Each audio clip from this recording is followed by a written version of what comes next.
नमस्कार, मैं doctor Himanshu Gaur, orthopaedic surgeon, हड्डी रोग विशेषज्ञ, doctor Gaur ortho shoulder clinic, Sukhdev Vihar, New Delhi से। आज मैं आपको ऐसी गठिया बाह के बारे में बताऊंगा जो खून की जांच में पकड़ में नहीं आती है। तो कई बार पेशेंट हमारे पास आते हैं, वो बोलते हैं, मरीज हमारे पास आते हैं, वो कहते हैं कि सर हमारी तो रिपोर्ट्स में गठिया बाह नहीं आ रहा है, लेकिन उनके लक्षण गठिया बाह के जो लक्षण होते हैं वो उनके रहते हैं उनको, ठीक है। तो ऐसी आर्थराइटिस को जो खून की जांच में पकड़ में नहीं आती है, ऐसी गठिया बाह को हम बोलते हैं sero negative polyarthritis. Sero negative क्यों बोलते हैं? क्योंकि खून की जांच में उनकी गठिया की जो भी जांच कराते हैं वो सब नेगेटिव आती है, तो इसको सीरो नेगेटिव पॉलीआर्थराइटिस बोलते हैं हम लोग।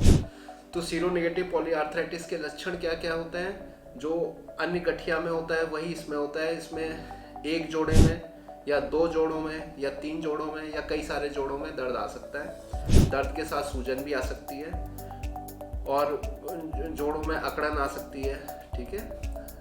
अकड़ापन जो है 1 घंटे से ज़्यादा भी रह सकता है। और उनकी जो भी जांचें कराते हैं खून की, जैसे आर ए फैक्टर कराया या NTCCP का टेस्ट कराया या यूरिक एसिड कराया, तो ये सब नेगेटिव आ रहे होते हैं। मतलब यूरिक एसिड जो है नॉर्मल रेंज में आ रहा होता है, आर ए फैक्टर नेगेटिव आ रहा होता है, NTCCP नेगेटिव आ रहा होता है। तो फिर मरीज कहते हैं बहुत से कि सर हमारा तो टेस्ट में कुछ आ नहीं रहा है और हमें गठिया बाह नहीं है। तो ये उनकी बहुत बड़ी गलतफहमी होती है।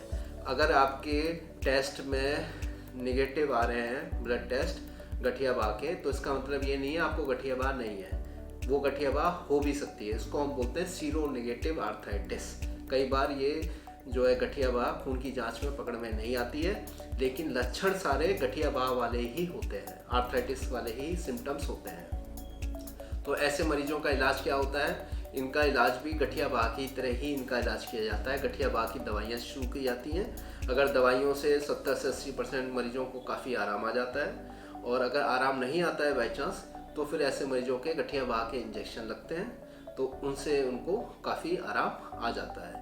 लेकिन अगर आप लापरवाही करते हैं गठिया बाह से, तो आगे जाके काफ़ी वो जो है लक्षण बढ़ जाते हैं। हाथ पैर टेढ़े भी हो सकते हैं, घुटने टेढ़े हो सकते हैं, हाथ की उंगलियां टेढ़ी हो सकती हैं। तो फिर उस स्थिति में अगर आप आते हैं इलाज कराने, ज़्यादा ऑप्शन नहीं बचते हैं। तो इसलिए हम ऐसे मरीजों से यही रिक्वेस्ट करते हैं जिनको गठिया बाह के लक्षण आ रहे हैं या जो गठिया बाह से पीड़ित हैं, तो वो जो है जो रोमेटॉइड आर्थराइटिस के जो स्पेशलिस्ट हैं या फिर जो ऑर्थोपेडिक सर्जन जो रोमेटॉइड में स्पेशलिस्ट हैं, उनसे ज़रूर संपर्क करें। और आपको अगर कोई गठिया बाह से संबंधित कोई भी जानकारी चाहिए या रोमेटॉइड आर्थराइटिस का वीडियो भी हमने एक बनाया हुआ है, उसका भी लिंक जो है नीचे डिस्क्रिप्शन में दिया हुआ है। अगर आपको कोई भी जानकारी और चाहिए हो, या कमेंट बॉक्स पे आप कमेंट करके पूछ सकते हैं।